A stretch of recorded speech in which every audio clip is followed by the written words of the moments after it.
हम olive oil खाएं या हम घी खाएं, क्या सच में डाइट फ्री फैट सच में फैट फ्री होता है? तो आइए आज हम ये सब हम डिस्कस करते हैं। इन मिथ्स को आज हम थोड़ा बहुत डिस्कस करेंगे अपने next episode of myth busting series powered by Swati Sukam NGO. आज हमारे साथ है गुजरात से एक डाइटिशियन मिस अवनी, एंड मैं हूँ Abhishek, dietitian from. I whole heartedly welcome miss Avani from Gujarat. Thank you, Abhishek. Thank you, Swasti Sukham, for calling me for this session. Kim છો બધા મજામાં? Okay, Abhishek, you can start. Okay, so क्या ma'am fat खाने से हम सच में मोटे होते हैं? नहीं Abhishek, not necessarily fat alone does not cause weight gain, पर एक्स्ट्रा कैलोरीज अगर हम ले रहे हैं हमारी बॉडी के रिक्वायरमेंट्स के अलावा, तो वो जैसे कार्बोहाइड्रेट्स है, इवन प्रोटीन्स अगर हम ज्यादा ले रहे हैं तो that can also lead to weight gain, right? तो फैट ही जरूरी नहीं है कि उससे वेट गेन होता है। सैचुरेटेड फैट बहुत सारे लोग अवॉइड करते हैं, क्या सच में इसे अवॉइड करना चाहिए completely? Actually too much saturated fat can raise LDL, जैसे उसे कहते हैं ना, बैड कोलेस्ट्रॉल। लेकिन कुछ स्मॉल अमाउंट्स में अगर हम लेते हैं, तो जैसे कि लाइक घी है या कोकोनट है या तो फिर डेयरी है, तो अगर स्मॉल अमाउंट्स में लेते हैं, प्रॉपर कैलोरी जितनी उसकी उसके साथ चाहिए, तो वो हार्म नहीं करता है। पर स्पेशली अगर हम उसे कहते हैं कि अदरवाइज नॉर्मल डाइट में भी हम ले रहे हैं, तो उसका कैलकुलेशन होना चाहिए कि हम कितना ले रहे हैं, and it also depends upon our physical activity also. क्या घी सच में बुरा है हमारी हेल्थ के लिए? ऐसा नहीं है, जैसे पहले ही हमारे क्वेश्चन में हमारे हमने डिस्कस किया, प्योर देसी घी अगर मॉडरेशन में अगर हम यूज करते हैं तो उसमें बहुत अच्छे, जैसे so it is a very good source of CLA, that is conjugated linoleic acid and बायोरुटिक। सो जब हम इसका बेनिफिट देखते हैं तो हमारे इसमें इसका बहुत अच्छा है, लाइक इसका हमारे मेटाबॉलिज्म पे भी इसका असर पड़ता है, इट गिव्स लाइक मेटाबॉलिज्म को बूस्ट करता है। पर वही है, अगर हम घी एक्सेस लेते हैं ये समझ के कि हाँ वो हेल्दी है, सो डेफिनेटली वो बैड हो जाता है, बिकॉज वो एक्स्ट्रा स्टोरेज में जाता है। तो प्रॉब्लम कहाँ है? एक्सेसिव यूज में। अ, बहुत सारे लोगों को मैंने अपने आसपास बोलते हुए सुना है कि ट्रांस फैट अगर हम थोड़े अमाउंट में खाएं तो वो हमारी हेल्थ के लिए अच्छा होता है। क्या ये? सी ट्रांस फैट, नहीं नहीं, it's a very big myth. Trans fat actually जो हम कह रहे हैं कि अगर वो बैड है तो वो definitely, like even small amounts of trans fat, like जैसे कहते हैं मार्जरीन या बेकरी आइटम्स है, हमारे बेक गुड्स है या फ्राइड चीजें है, तो ये सब लिंक हार्ट डिजीज को ही करता है। So and that also leads to inflammation also. So it's better to avoid. वो एक मिथ है कि भाई छोटी छोटी थोड़ी अमाउंट में हम ले लेंगे तो कुछ होगा नहीं, but trans fat is not at all good for our body.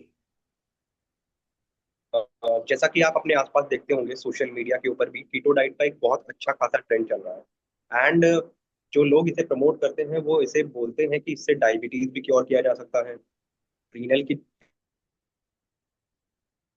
क्या ये एक फैक्ट है या फिर एक myth है? नहीं नहीं, ये भी एक मिथ ही है। सी कीटो डाइट या कोई ऐसी पर्टिकुलर डाइट जो हम आजकल सुन रहे हैं, सबके लिए सूटेबल नहीं होता है। लोग आजकल क्या सोशल मीडिया पे देख लेते हैं, काफी जो अपने न्यूट्रिशनल इन्फ्लुएंसर्स है उनको देख के वो फॉलो कर लेते हैं blindly, but everything doesn't suit everyone. ठीक है? तो it may lead to deficiency, neutral deficiencies हो सकती है, डाइजेस्टिव इश्यूज हो सकते हैं, फटीग हो सकता है, अगर वो करेक्टली नहीं किया तो ये ठीक नहीं है कि भाई कीटो डाइट इज हेल्दी और beneficial for everyone. No, it's a big myth.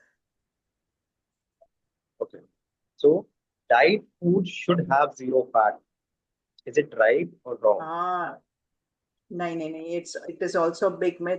Diet food में अगर हम जीरो फैट डाइट लेते हैं तो वही है, जैसे मैंने पहले कहा, it will lead to many deficiencies, specially fat soluble vitamin जो होते हैं हमारे, उसकी डेफिशिएंसीज हो जाती है। बेसिकली क्या, विटामिन डी है, विटामिन ई है, ठीक है?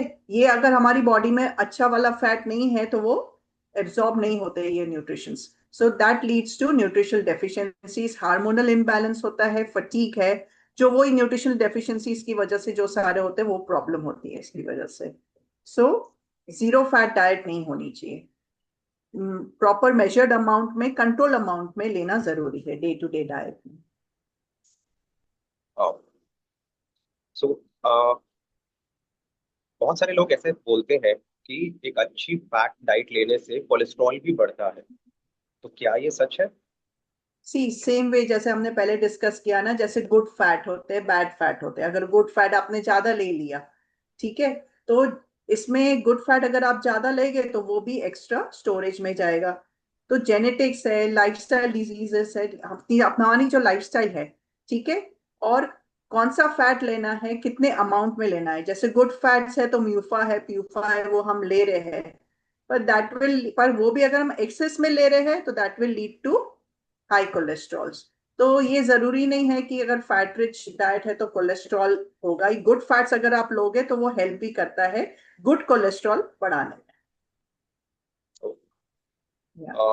एंड बहुत सारे डर्मेटोलॉजिस्ट को भी मैंने बोलते हुए सुना है कि अगर आप हाई फैट डाइट लेते हैं तो उससे आपको एक्नेज होने के चांसेस बहुत अच्छे होते हैं।